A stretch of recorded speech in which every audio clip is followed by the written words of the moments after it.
اپنے اپنے اسٹیٹس کے اکارڈنگ وہ مہر طے کر سکتے. اور یہ مہر کی کئی وجہ ہے.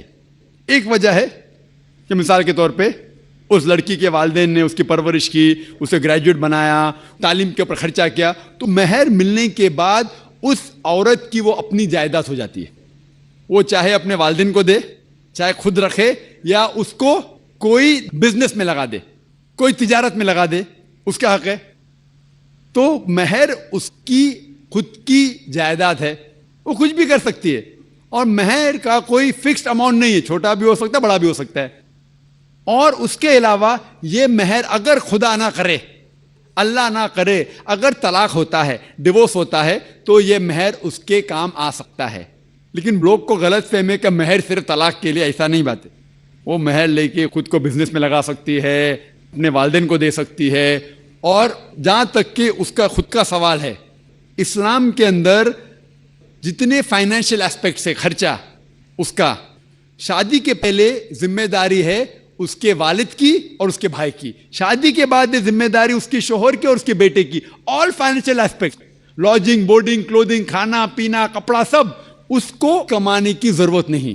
یہ حق ہے مرد کو دینے کا. تو financially she is more strong, she is very strong financially. جہاں تک کہ مالی حالات میں اسلام میں عورت کا درجہ بہت اونچا ہے.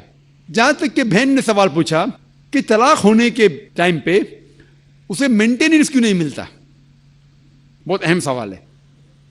پہلے ہم یہ جان لیں کہ جب اللہ سبحانہ و تعالیٰ خواتین کو اتنے حقوق دیے, حقوق دینے کے باوجود اللہ سبحانہ و تعالیٰ عدل کرتے ہیں, جسٹ ہے.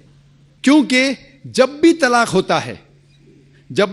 ہوتا ہے گھاٹے میں جاتا ہے مرد اسلام میں زیادہ.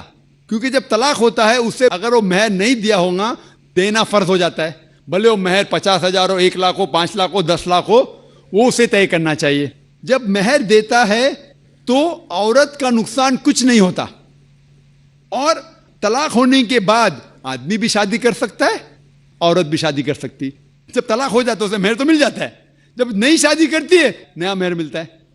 آپ سوچئے آدمی جب نیا شادی کرتا ہے اس کو نیا مہر دینے پڑتا ہے, تو آدمی نقصان میں ہے. اگر آپ یہ کہیں گے کہ طلاق ہونے کے بعد آدمی مینٹیننس بھی عورت کو دے, تو ہم کہیں گے یہ اللہ سبحانہ و تعالیٰ حق کے نہیں ہے, نعوذ باللہ. ایسا کر ہی نہیں سکتے, نہیں تو مجھے لیکچر دینے پڑیں گا آدمی کے حقوق اسلام میں. میں اکثر تقریر کرتا ہوں عورتوں کے حقوق. لیکن جو لوگ اسلام کی بنیادی بات کو نہیں سمجھتے انہیں یہ غلط فہمی ہے کہ عورت کا نقصان ہو رہا ہے. عورت کا نقصان نہیں ہو رہا ہے. اور عورت کو کچھ بھی اگر چیز کی ضرورت ہے, جیسے میں نے کہا, آدمی کا حق بنتا ہے کہ اسے دے. شادی کے پہلے اس کے والد اور اس کے بھائی, شادی کے بعد اس کے شوہر اور اس کے بیٹے. اور اگر یہ نہیں بھی دے تو معاشرے کا فرض ہے کہ عورت کو سنبھالے. معاشرہ نہیں کر سکتا ہے, اگر اسلامک حکومت ہے, حکومت کا فرض ہے کہ عورت کو سنبھالے, اس کی پرورش کرے. یہ اسلام میں. لیکن اگر آپ اس کے بعد کہیں گے طلاق ہونے کے بعد آدمی اسے ہر مہینہ اور 1,000 روپیہ دے, 5,000 روپیہ دے, تو یہ آدمی پہ ظلم ہوئے گا. لیکن جو مہر طے ہوتا ہے شادی کے پہلے نکاح میں, کیا مجھے چاہیے 5 لاکھ روپیہ, اسے وہ سنبھال سکتی ہے. اسے کوئی تجارت میں لگائے اور اس کی آمدنی لے سکتی ہے. اگر کوئی شک ہے کہ ہو سکتا ہے میرا طلاق, کبھی بھی شادی ہوتی تو طلاق کا گمان تو رہتا نہیں دماغ میں کہ طلاق ہونے والا ہے, ہو سکتا ہے. لیکن اس کے لیے اسلام نے اسے الحمدللہ کئی چیزیں سے حفاظت کی ہے. تو مہر جو ہے اسے کئی فائدے ہیں. اور اس کے باوجود حدیث ہے محمد صلی اللہ علیہ وسلم کی کہ اگر کوئی آدمی اپنی بیٹی جس کا طلاق ہوتا ہے اس کی حفاظت کرتے تو بہت ثواب ملتا ہے. تو اسلام میں جو طلاق شدہ عورت ہے اس کے لیے الحمدللہ کئی طریقے ہیں جس سے اس کی حفاظت کی جاتی ہے. جو آپ جو کہہ رہے ہیں وہ یہاں کے معاشرے کے بارے میں کہہ رہے ہیں, تو میں کہتا ہوں کہ یہاں کے خواتین کو اپنے حقوق خود پتہ نہیں, ان کی غلطی ہے, اسلام کی نہیں. ہمارے خواتین اور ہمارے مرد خود نہیں جانتے, طلاق کیسا دینا جانتے نہیں. غلطی کس کی؟ اسلام کی. اسلام کی نہیں, اسلام کے فالو کرنے کے مسلمان کی. اگر آپ اسلام کو جاننا چاہتے ہیں تو مسلمان کو مت دیکھیے. جس طریقے سے آج میں نے کہا, آپ اگر مرسیڈیز کار کو جاننا چاہتے کتنی اچھی ہے, اگر کوئی ڈرائیور جو ڈرائیونگ نہیں جانتا ہے اس کے پیچھے بیٹھا اسٹیئرنگ ویل کے اوپر اور مرسیڈیز کار کو ٹھوک لیتا ہے, تو غلطی کس کی, مرسیڈیز کار کی کہ ڈرائیور کی؟ ڈرائیور کی, اسے مرسیڈیز کا چلانے آتا نہیں. تو اسی لیے اسلام کو اگر جاننا چاہیے تو آپ قرآن کو پڑھنا چاہیے اور صحیح حدیث کو. یہ افسوس کی بات ہے کہ کئی مسلمان خود نہیں جانتے قرآن و حدیث میں کیا لکھا ہے, کس طریقے سے طلاق دینا چاہیے, کس طریقے سے برتاؤ کرنا چاہیے اپنی بیوی کے ساتھ. اسی لیے میں تقریر کر رہا ہوں, تو لوگوں کو قرآن اور حدیث کے قریب لے کے آؤں. Hope that answers the question.